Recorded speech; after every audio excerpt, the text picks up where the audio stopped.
Miss হবে না আপনার পছন্দের টিভি শো। দেখুন জি5 অ্যাপে একদম ফ্রি। হ্যাঁ, তুমি দিদি ভাইয়ের প্রেমিক ছিলে, কিন্তু যেদিন থেকে তোমার আর আমার বিয়ে হয়েছে, যেদিন থেকে আমি তোমার নামে আমার সিঁথিতে সিঁদুর পরি, সেদিন থেকে আমি তুমি ছাড়া আর কিচ্ছু ভাবতে পারি না।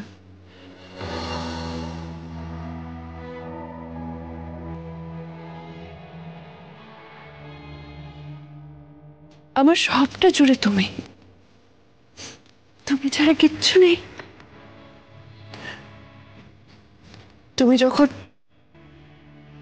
যখন আমাকে অপমান করতে, দিদি ভাইয়ের দিকে তাকিয়ে দিদি ভাইয়ের জন্য আমাকে তোমার কাছ থেকে দূরে সরিয়ে দিতে, আমার মনে যে কতটা যন্ত্রণা হতো আমি তোমাকে বলে বোঝাতে পারবো না। একটা মেয়ের জীবনে এর থেকে বড় অপমানের আর কিছু হতে পারে?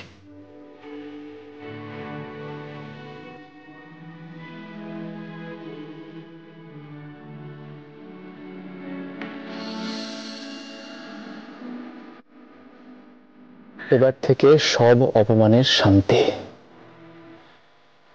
এটা তো তুমি মানবে নীলু? এবার থেকে আমরা দুজনে একসাথে সুখে সংসার করব।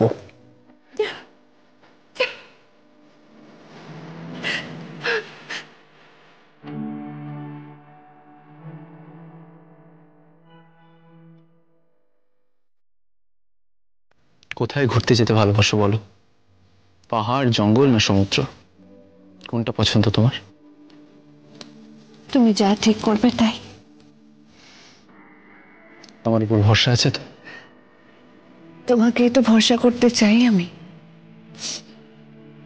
আমরা খুব সুখে সংসার করব, দেখো, খুব সুখে থাকবো। আর তার সঙ্গে আমি এটাও দেখতে চাই রাই কোন চেনা মানুষের সাথে বিয়ে করে কতটা সুখে থাকে। আমার রাই? আচ্ছা, তুমি কি কোনো কম্পিটিশনে নেমেছো? এটা কি কোনো কম্পিটিশনে নেমেছো ওর সঙ্গে? না, মানে আমি তো সেসব কথা বলিনি, কিন্তু তাহলে রাইয়ের নাম কেন উঠছে? কেন ওর নাম বারবার উঠছে?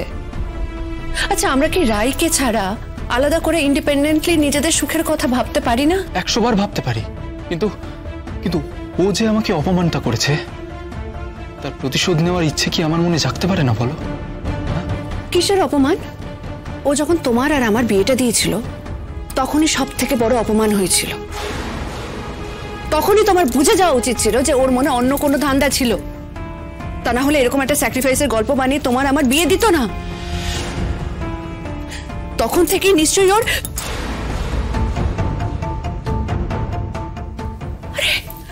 আজকে তো ও নিজের মুখে স্বীকার করলো যে ও তখন অন্য একটা সম্পর্কের মধ্যে ঢুকে গেছিল। নীলু প্লিজ, আমার আর শুনতে ভালো লাগছে না। আমাকে আর এই কথাগুলো বলো না। আমার সমস্ত শরীরে রক্ত টকবক করে ফুটছে।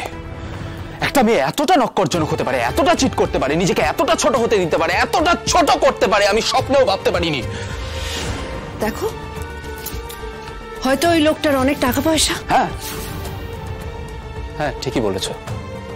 কিছু তো বেটার আছে, কিছু তো কোনো না কোনো দিক থেকে তো নিশ্চয়ই রাইকে অ্যাট্রাক্ট করেইছে। নাহলে রাই কেন এই কাজটা করতে যাবে?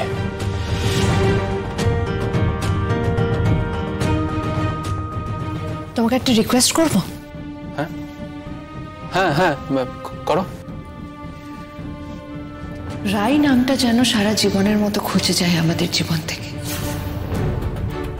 রাই শব্দটা যেন আমাদের জীবনে আর না থাকে।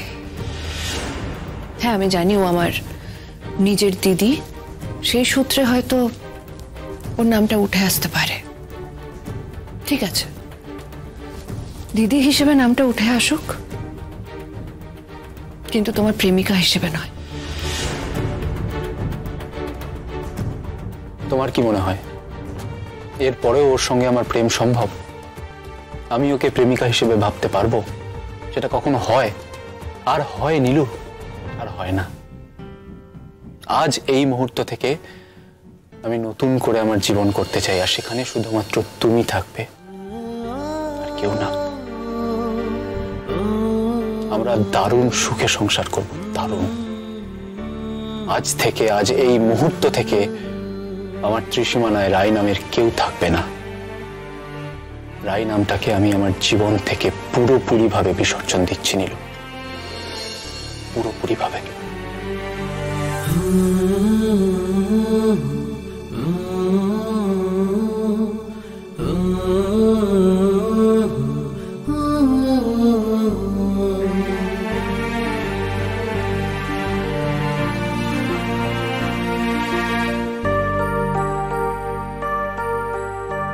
আমার জীবন থেকে বিসর্জন দিলাম রাই।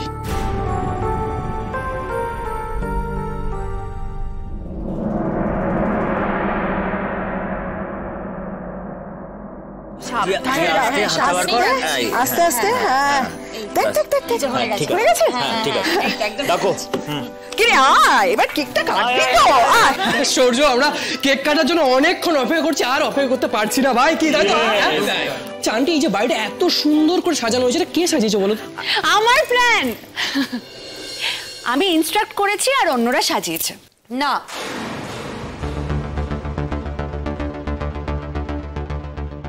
রাই সাজিয়েছে। বৌদি, আমি সাজাচ্ছিলাম। হ্যাঁ, আমি সাজাচ্ছিলাম, সূর্যই আমাকে বারণ করলো। বললো যে এতগুলো হেল্পিং হ্যান্ড থাকতে তুমি কেন শুধু শুধু সাজাতে যাবে। হ্যাঁ, ও বললো, তার জন্যই আমাকে বারণ করলো। তাছাড়া পুরো প্ল্যানটা কিন্তু আমারই, পুরো ডেকোরেশনের প্ল্যানটা আমারই। আমি সবাইকে ইনস্ট্রাক্ট করেছি আর ও সাজিয়েছে।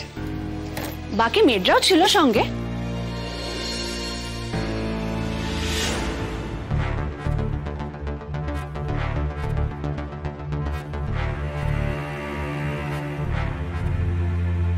আচ্ছা ঠিক আছে নীলু, এবার কেক কাটার ব্যবস্থা করো। হ্যাঁ রাই, হ্যাঁ রাই যাও, তুমি তোমার আঙ্কেলকে নিয়ে এসো এখানে। আমি এক্ষুনি গিয়ে নিয়ে আসছি। এক্ষুনি তোর বাবা এসে পড়বে, কেক কাটবো। হ্যাঁ হ্যাঁ হ্যাঁ, কেক কাটার আগে আমার একটা অ্যানাউন্সমেন্ট আছে। আমি সেই অ্যানাউন্সমেন্ট করে তারপর কেক কাটা শুরু করবো। এই দাঁড়া দাঁড়া দাঁড়া, একটু দাঁড়া। এই তো, এসো এসো এসো এসো এসো, একদম ঠিক সময় এসেছো। এখনই কেক কাটা হবে। আপনারা বলেছেন আর আমরা সূর্যের জন্মদিনে না এসে পারি? খুব ভালো করেছো। ভেতরে এসো। নীলু, নীলু, তোমার বাড়ির লোকেরা এসেছে, অ্যাটেন্ড করো। হ্যাঁ, স্রোত, বৌমনি, চোর কি, এসো এসো এসো, তোমরা এসো। এত দেরি কেন করলি তোরা? হ্যাঁ, সংসারের সব কাজ সামলে আসতে হয়, বোঝোই তো। আর মায়ের উপর তো সব কাজ ফেলে আসতে পারি না। আচ্ছা ঠিক আছে। আর স্রোত, তুই, তোর কি ব্যাপার? আমি তো কলেজ থেকে এলাম। একদিন তুই কলেজ কামাই করতে পারলি না? না, কামাই করা যেত না। দিদি ভাই কোথায়? তুই তো এসেছিস আমার বাড়িতে, দিদিভাইয়ের খোঁজ করছিস কেন? তোর সাথে তো দেখাই হলো, দিদি ভাইকে কোথাও দেখতে পাচ্ছি না, তাই জিজ্ঞেস করলাম। জি5 ডাউনলোড করুন আর সব এপিসোড দেখুন একদম ফ্রি।